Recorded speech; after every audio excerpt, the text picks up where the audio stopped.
This is brought to you by www.photodetective.com.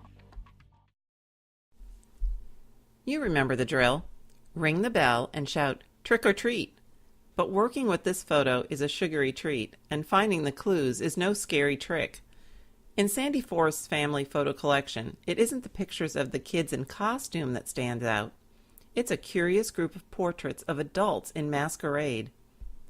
The woman front and center of this picture is her Aunt Connie, who lived on Long Island, New York, and from the looks of it enjoyed the excitement of holiday dress-up along with her family and friends.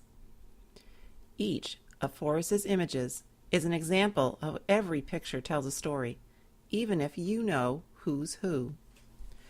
Dating the clothing here doesn't rely on the shape of a sleeve.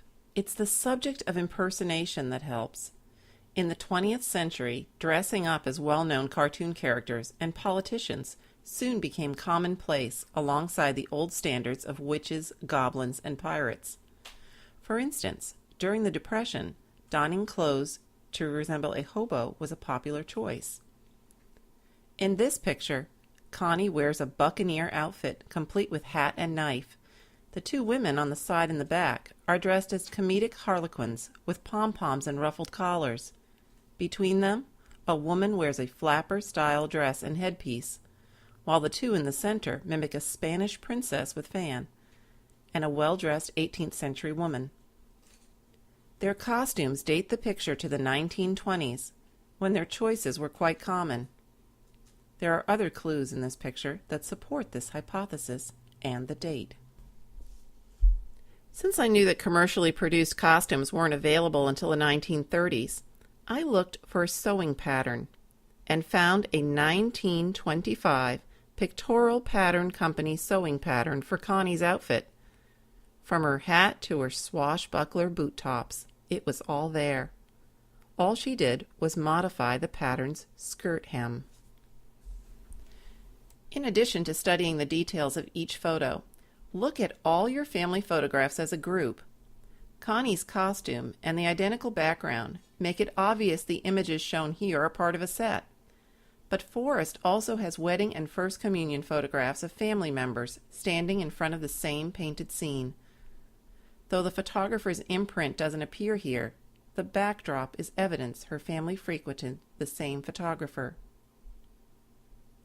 Don't forget to check the backs of all your photos too. The single portrait of Connie is actually a photo postcard printed on sturdy cardstock with designated spaces on the back for a message and a stamp. The stamp box design can indicate when a photo postcard was printed.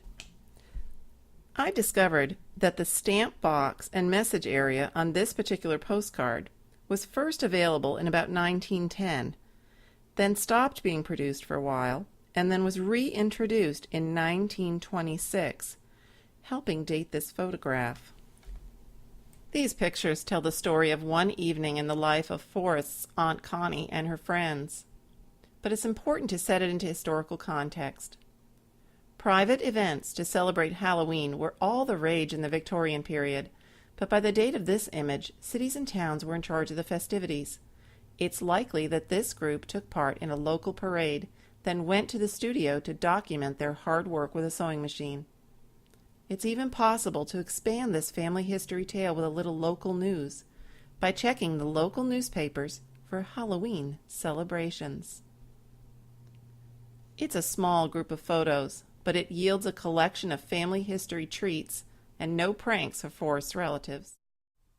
You can sign up for my free e-newsletter at www.photodetective.com.